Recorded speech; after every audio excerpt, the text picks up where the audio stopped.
Você sabe por que a rotação do gerador é sempre a mesma? Independente da carga, se ela estiver adequada às capacidades do gerador, a rotação se mantém estável, sem subir e nem cair. Isso tem um motivo e nesse vídeo eu vou explicar. Se o seu gerador está com a rotação oscilando, acompanhe esse vídeo que isso é muito grave. Algumas cargas não aceitam essa variação na rotação e podem acabar queimando dependendo da intensidade dessa condição. Se você gosta desse tipo de conteúdo, se inscreva em nosso canal e ative o sino para ficar por dentro aí de todas as novidades que postarmos aqui. Eu estou aqui com esse gerador monofásico a diesel de 5 kVA, ou seja, ele pode alimentar cargas de até 5.000 watts ou menos, dependendo do fator de potência. Se você é eletricista e não sabe o que é fator de potência, você precisa assistir a nossa série sobre esse tema, que com certeza vai ser um divisor de águas na sua carreira profissional. Eu vou deixar um card aqui na tela e basta clicar nele para te direcionar para a série. Eu vou ligar esse gerador e assim que ele atingir a rotação nominal, eu vou ligar um grupo de cargas que juntas somam aproximadamente 3.200 watts. É uma carga considerável, mas bem abaixo do limite do gerador. Nesse momento o ruído vai mudar porque o alternador vai acabar ficando um pouco mais pesado para rodar e consequentemente a carga do motor vai ser maior. E aí o consumo de combustível vai ser maior e o volume de expulsão de gases também. E por conta disso o ronco dele vai mudar. Mas a rotação vai se manter estável, oscilando muito pouquinho.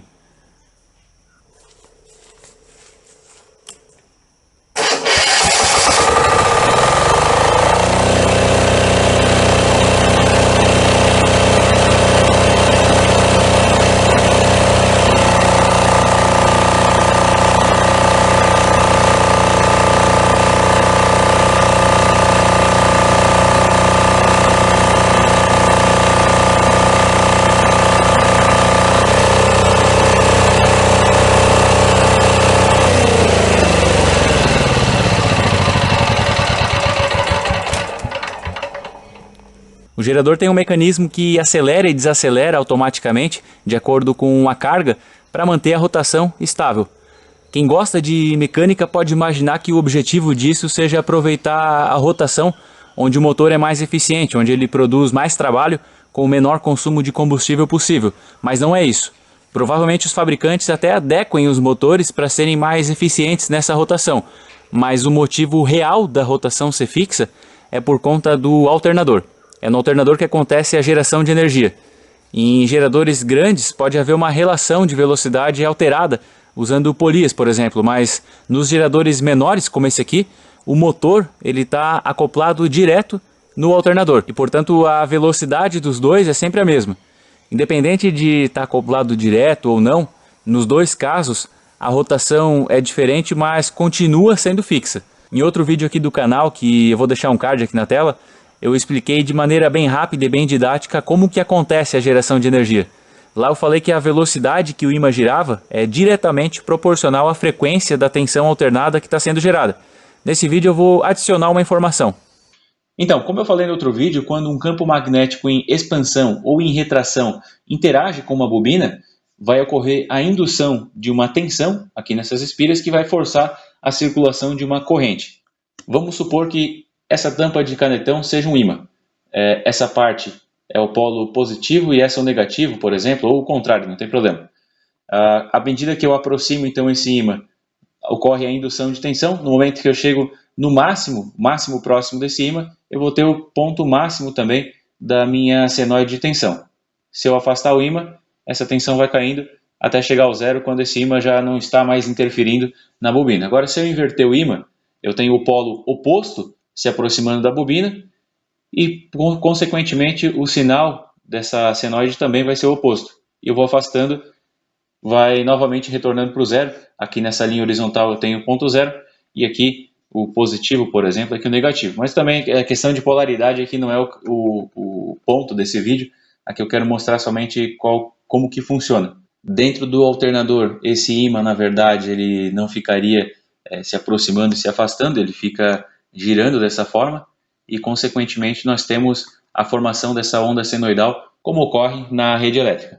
Eu disse que o ímã ficaria girando porque, na verdade, ele fica girando sim, mas não é um ímã natural dessa forma, é um eletroímã e esse conjunto móvel é chamado de rotor. Como é um eletroímã, nós temos uma corrente elétrica circulando por esse rotor e essa corrente elétrica é quem vai definir o fluxo magnético no rotor Esse fluxo magnético, por sua vez, vai definir a tensão. Nós temos uma tensão maior quando o fluxo magnético é maior. E a velocidade em que o rotor gira é quem vai definir a frequência da rede. Quanto mais rápido girar esse ímã, esse rotor, no caso, esse eletroímã, esse rotor, maior será a frequência aqui dessa onda. Então, vamos supor que esse período aqui entre o início da senoide e o final dela seja uma fração de segundo. Se eu diminuir, se eu aumentar, na verdade, a frequência, se eu dobrar a frequência, nós teremos o dobro de ciclos também nesse mesmo intervalo. Então, nós teríamos 2 ciclos a cada semiciclo dessa senoide desenhada aqui. Nós teríamos um ciclo completo se tivéssemos uma frequência dobrada. No estator, que é essa parte fixa onde nós temos as bobinas que vão receber essa tensão induzida, eu tentei ser o mais didático possível. Na prática, não é apenas uma bobina, são no mínimo 2 bobinas dessa forma. Enquanto uma está interagindo com o polo norte do rotor, a outra está interagindo com o polo sul. Da forma que essas bobinas são conectadas, a força delas acaba se somando, mas a velocidade não. Continuamos tendo um ciclo apenas por volta completa do rotor. Mas assim como nos motores, os estatores também podem ter mais de um par de polos. Podem ser 2 pares, que daí seria 4 polos, podem ser 3 pares, que seriam 6 polos, ou ainda mais. Nesses casos, com 4 polos, por exemplo.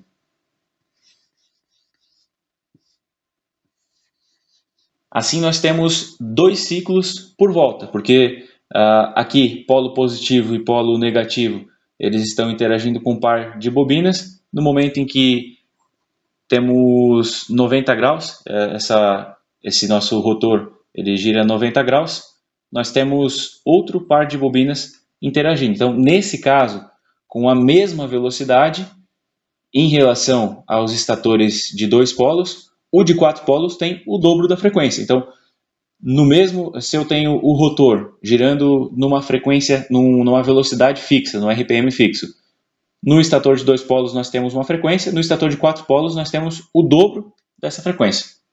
A frequência aqui no Brasil é de 60 Hz, ou seja, são 60 ciclos por segundo. Como em 1 minuto nós temos 60 segundos, então se eu quiser saber a quantidade de ciclos, aqui nós temos ciclos por segundo, se eu quiser saber ciclos por minuto, eu vou multiplicar por 60.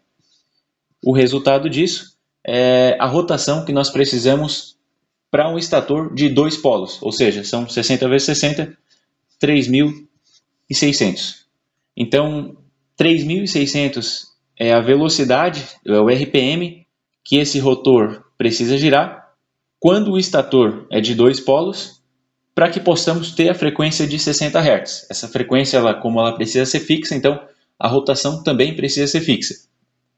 Para um gerador a gasolina, 3.600 de RPM é uma rotação adequada, mas para um gerador a diesel é muito alta e costuma ser utilizado aí nesses casos estatores com 4 polos, porque aí a minha velocidade, que meu RPM, pode ser dividido por 2, e nesse caso vai ser de 1.800, bem mais adequado para um motor a diesel.